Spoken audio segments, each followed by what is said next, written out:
Identity theft was the most prevailing problem plaguing consumers in 2012, according to data that was released from the Federal Trade Commission. Earlier this month, Florida reported on a rash of tax identity theft cases.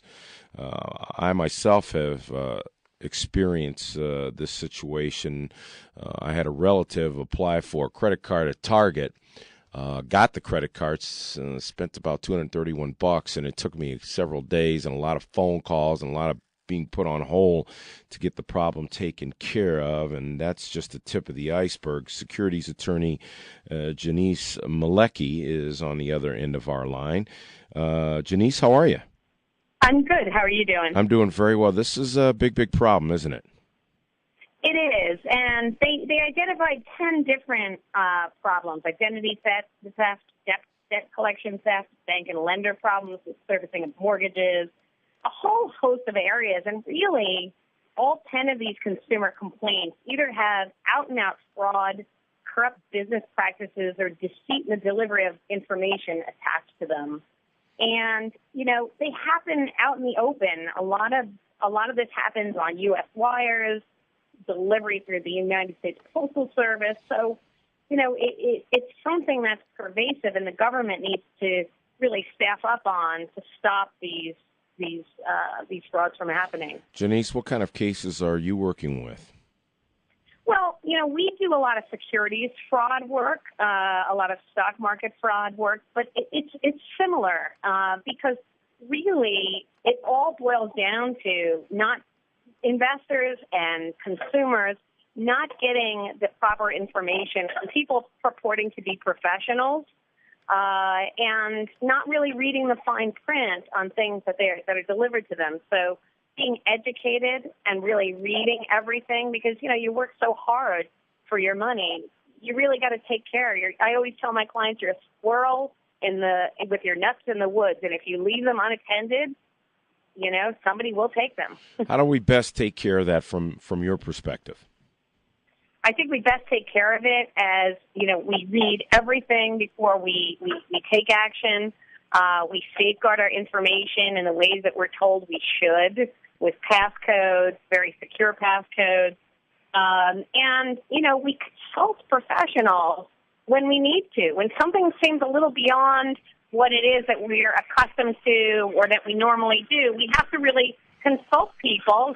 Everybody has an accountant, and it's easy to have a consultation with a lawyer that's not going to cost you a fortune, could save you a fortune at the end of the day. As I look at the list of top 10 consumer complaints, identity theft, banks and lenders, shop at home and catalog sales, prizes, sweepstakes and lotteries, imposter scams, internet services, auto-related complaints, telephone and mobile services, and credit cards.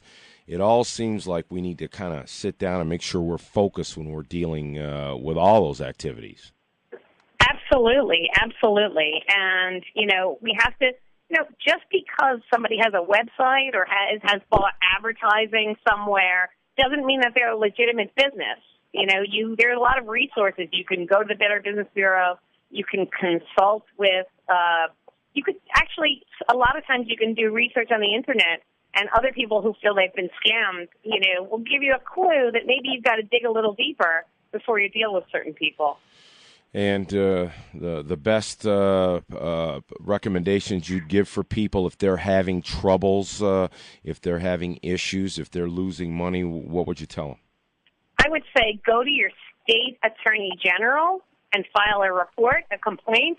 You know, if it relates to insurance, there's an insurance department. If it relates to securities, you can go to several securities regulators, both in the state, FINRA, the SEC. I mean, there are avenues for you to report this conduct, and, you know, it may be too late for you to save yourself. Maybe they can get some rescission for you. They can get some money back from you. You can hire a private lawyer if it's a large enough sum of money. But at a minimum, we should all do our duty to sort of stop this conduct and report it. All right, Janice, I got about a minute left. It seems like we're constantly hearing about security fraud. Why do people think they can beat the system, or are a lot of people beating the system that we don't hear about? I think that there's no way to beat the system. I think that we right now, all the talk on Wall Street is, are we in another bubble? And in all likelihood, there is a bubble going on, and we'll know sort of after the fact where the bubble lied. We've seen it over and over again. We saw it, with limited partnerships. We saw it with the tech boom. We saw it with the housing and banking boom. So, it's important to see, where is this rise coming from? And am I in the middle of that? Because if I am, it might be time to scale back. All right, Janice, we appreciate your time. Thanks so much. You're welcome. Thank you.